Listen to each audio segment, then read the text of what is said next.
Harga beras di pasar tradisional Pandansari, Balikpapan naik signifikan pada 2 pekan terakhir. Kelangkaan pasokan serta tingginya biaya operasional menjadi penyebab utama.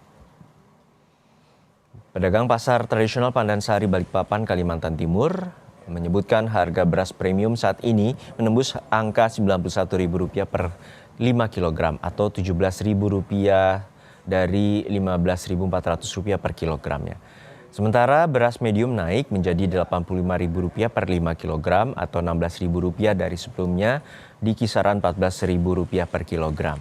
Menurut pedagang, selain pasokan beras berkurang, naiknya harga solar non-subsidi serta solar subsidi yang langka di pasaran saat mengganggu proses pengiriman dan produksi beras.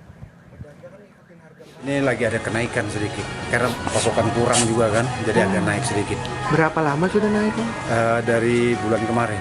Oh, dari 1 bulan kemarin. Nah, Berapa kalau boleh tahu kalau premium sendiri, Om?